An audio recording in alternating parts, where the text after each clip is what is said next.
미국을 직접적으로 위협하는 국가들 중 한 축인 중국과 북한이 더욱 강력한 공격 자산을 확보하게 됐다는 소식으로 한국군이 미국과 핵잠수함 건조 가능성을 타진하고 있다고 군 관계자들은 밝히고 있는데요. 그동안 많은 정보를 통해 알려졌던 것 이외에 새로운 내용으로 다시 한번 한국의 핵잠수함 개발 사실이 부각되고 있습니다.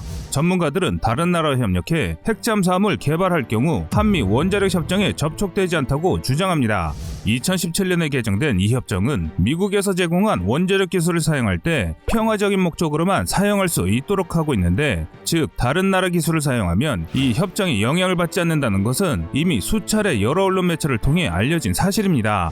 그런데 카이스트 원자력 양재공학을 담당하는 한국해양전략연구소가 발간한 힘스 페리스콥스의 기고한 글에 자세히 나와 있는데요.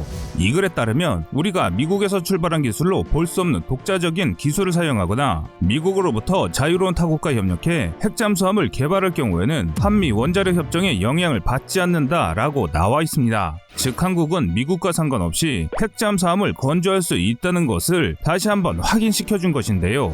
하지만 이런 내용들은 미국과 해결할 문제인 것에 반해 국내에서 한국군이 핵잠수함을 건조한 문제에 대해서는 여전히 찬반 의견이 갈리고 있다는 것이 가장 큰 문제입니다. 핵잠수함은 우리 한국 해군이 풀어야 하는 가장 큰 수건사업 중 하나인데, 똘똘 뭉쳐 난간을 헤쳐나가도 부족한 판국에 시비를 나누고 좌우로 나눠졌다는 것이 문제라는 것입니다. 우리가 이렇게 시간을 지체하는 것과 달리 세계 열강들은 핵잠수함을 추가적으로 건조하고 있습니다. 미국과 중국, 러시아 등 한 번 더 주변국의 핵잠수함 확보 경쟁이 더욱 격화되고 있습니다. 그래서 한국의 동해는 이들 핵잠수함의 주요 작전 무대가 된 지 오래입니다. 수중에서 은밀히 기동하는 잠수함의 특성상 주변국 핵잠수함의 상호 탐지와 추적 작전이 동해에서 심심찮게 벌어지는 것으로 알려졌습니다.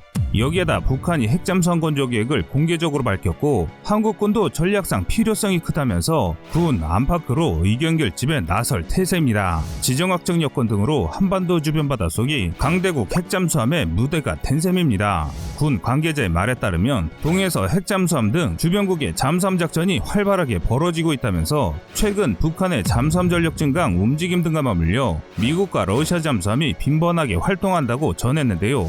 미국과 러시아 잠수함은 동해 북방 한계선 인근 수중에서 정전협정에 구애받지 않고 남과 북쪽을 자유롭게 들락거린다고 이 관계자는 전했습니다. 이로 인해 주변국이 핵잠수함을 계속 건조할 계획이어서 동해에서 대잠수함 작전은 더욱 활발해질 것이란 관측이 나오고 있습니다.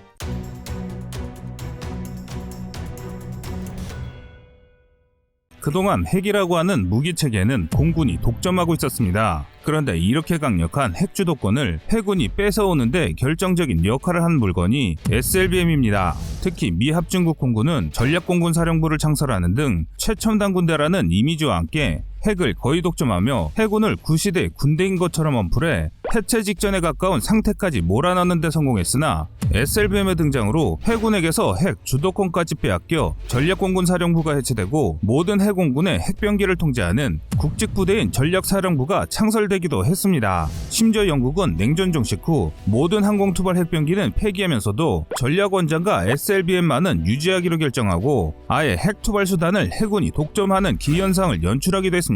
어차피 핵전쟁이 벌어지면 영국 본토는 소련 핵미사일에 깨끗하게 날아가더라도 바닷속에서 마지막 핵투발 수단을 남겨두겠다는 것입니다. 잠수함 같은 전략무기가 중요한 이유는 해상 또는 해저에서 본토가 초토화되더라도 마지막까지 전쟁을 뒤엎을 수 있는 게임 체인저로 자리잡기 때문입니다. 또한 이런 전략투발 수단의 증가는 주변국을 위협하기에는 충분한 힘을 갖게 되기 때문에 전쟁 억지력을 확보할 수 있게 됩니다. 그중 핵잠수함은 핵강대국 간 공포의 핵균형을 보여주는 상징적인 수단입니다. 핵 선제 공격을 받아 초토화되더라도 보복 전력이 끝까지 살아남아 핵탄두를 날릴 수 있는 능력인 이른바 상호 확증 파괴 전략을 과시하는데 3대 핵심 수단 중 하나인데요. 미국은 지난해 10월 발표한 2045년 전력 계획을 통해 오는 2045년까지 최대 80척의 핵잠수함을 운영하기로 했는데요.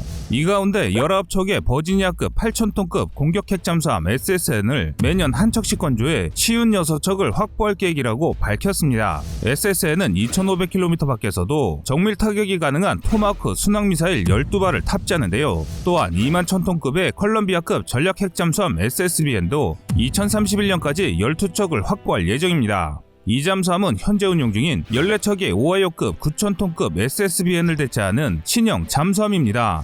사거리 12,000km 이상의 잠수함 발사탄도미사일인 트라이던트2 D5를 16발 탑재하기 때문에 쉽게 말해 16개 대도시는 박살낼 수 있는 위력을 갖고 있습니다. 또한 이 미사일은 각각 8에서 12개의 독립목표 재도립 탄두인 MIRV를 적재하며 각 하나의 탄두 위력은 히로시마에 투하된 원폭의 1000배 이상으로 평가되고 있습니다. 그런데 미 해군은 이런 전략 자산들을 더욱 확대해 나갈 것으로 알렸습니다. 컬럼비아급 SSBN을 모함으로 보잉사에서 개발하는 대형 무인 잠수정을 자함으로 구성하는 유무인 잠수함 운영 개념을 발전시키고 있기 때문입니다. 길이 15에서 25m로 50톤 규모의 대형 무인 잠수정은 단일 연료 전지로 3개월간 수중에서 작전할 수 있는 성능으로 개발하고 있기 때문입니다. 이와 함께 중국도 핵잠수함 전력을 강화해 나가고 있는데요. 현재 운영 중인 중국 잠수함은 대부분 소음이 커 주변국 잠수함의 탐지대기 1수입니다.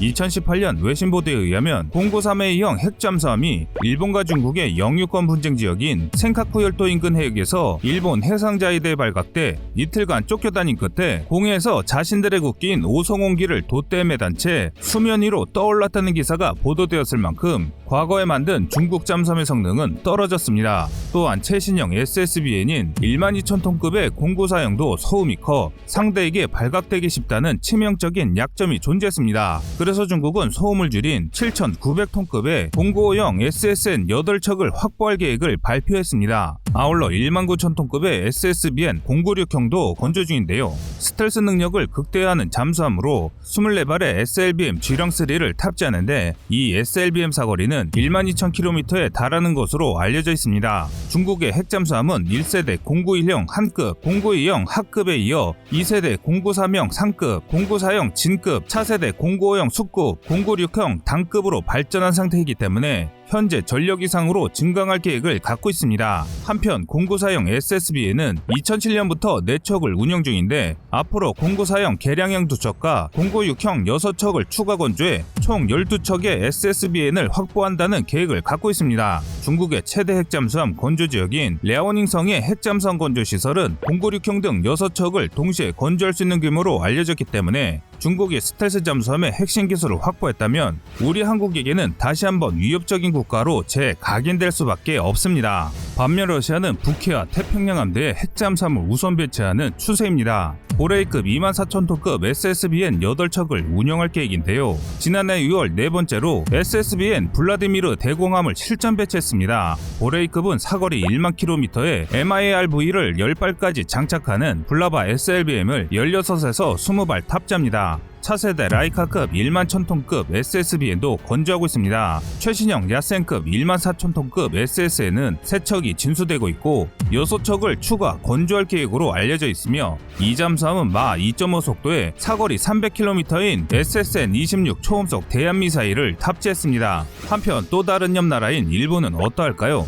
일본은 핵잠수함 계획을 공식적으로 밝히지는 않고 있지만 리튬이온 배터리가 장착된 디젤 잠수함 건조 기술은 세계 최고 수준으로 알려져 있습니다. 현재 이 잠수함들은 16에서 22척까지 늘릴 계획인데 미국과 협력해 중국 잠수함의 출항 때부터 추적, 감시하는 임무를 확대할 것으로 보입니다. 또한 동북아 국가 중 미국의 우방국에게 단독 핵 보유에 대한 협상이 남아있기 때문에 언제든 핵 추진 잠수함 건조가 가능한 국가 중 하나입니다. 일반적으로 핵 잠수함에 탑재되는 소형 원자로 제작은 핵무기 개발보다 어렵다는 것이 전문가들의 의견입니다. 잠수함이라는 좁은 공간에 원자로를 놓아야 하고 승조원들이 방사선에 피폭되지 않도록 보완해야 하며 저속 운전을 할 때도 움직이는 기계 소음도 낮춰야 하기 때문입니다. 그래서 단순히 핵 연료만 있다고 바로 핵 잠수함을 만들 수 있는 것이 아니란 것이죠. 비단 중국처럼 핵 추진 잠수함을 개발 건조했지만 이 소음을 잡지 못하면 디젤 잠수함보다 못한 처지가 될 수 있습니다.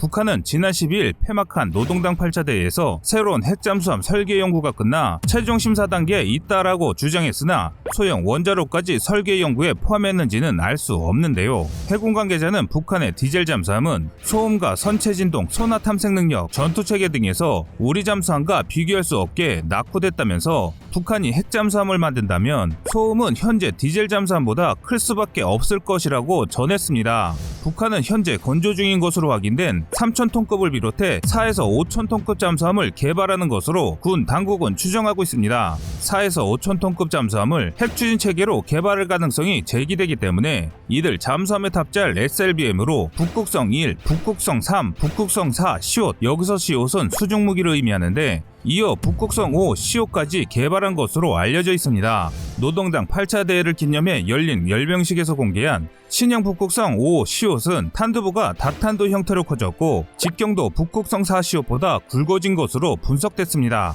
이번에 공개된 SLBM은 지난해 75주년 열병식에서 공개된 북극성 4, 시옷보다 탄두를 키운 신형 SLBM으로 중국과 러시아의 다탄두 미사일에 기술이 접목된 것으로 군 관계자들은 보고 있습니다. 이로 인해 미국을 위협하는 동북아 주변 국가들은 더 강력한 힘을 갖추게 된 것인데요. 북한이 과연 얼마나 집약된 기술로 핵잠수함을 건조할지 기추가 주목되는 가운데 우리 한국도 이런 세력들을 대응할 수 있는 대책 마련이 시급해집니다. 지금은 누가 맞고 틀리고를 가리는 CCBB를 가리는 것보다 우리에게 위협이 되는 국가들을 견제할 수 있는 전략 자산을 도입하는 게 더 중요한 때라고 생각됩니다.